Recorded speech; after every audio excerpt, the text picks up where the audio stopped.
President Trump announced today both Israel and Hamas have signed off on the first phase of a peace deal.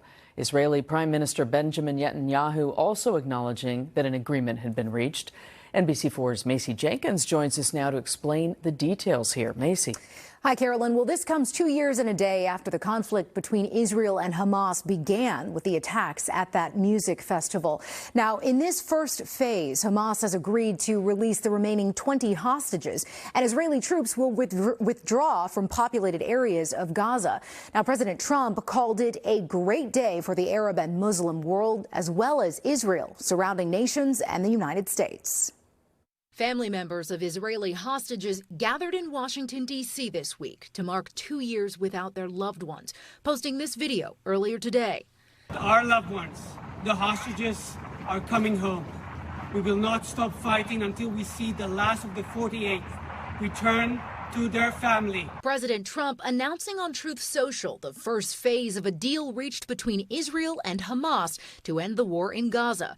Writing in part, this means that all of the hostages will be released very soon, and Israel will withdraw their troops to an agreed-upon line as the first steps toward a strong, durable, and everlasting peace.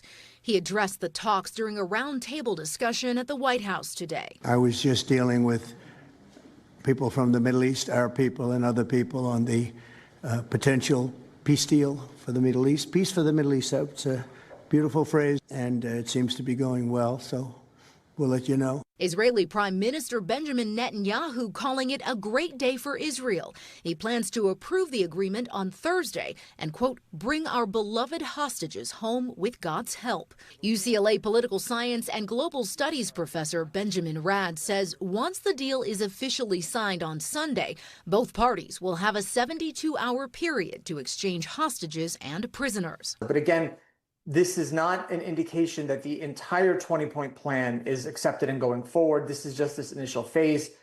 Hopefully that goes through, but there's a lot that can go wrong after that. It's a huge leap to go from the prisoner exchange hostage release to the next phase, which involves the de-arming, decommissioning of Hamas and reconstruction. In a statement, the Jewish Federation of Los Angeles wrote in part, after a 2-year nightmare of pain, suffering, and war, we continue to stand in solidarity with Israel and pray for peace. We hope this is the start of a new era of healing, recovery, and rebuilding. President Trump says he intends to visit the Middle East this weekend, likely going to Egypt and possibly visiting Gaza himself. Thank you, the Trump administration, for doing everything you can to bring them home. Let's do it.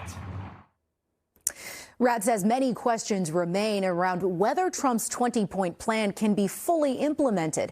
Those include, will Netanyahu agree to end Israel's territorial claim to Gaza? And will Hamas agree to disengage from politics in Gaza moving forward? Now, if phase one is successful, it opens the door to rebuilding the war-torn region and figuring out who will govern the Gaza Strip. Macy Jenkins, NBC4 News.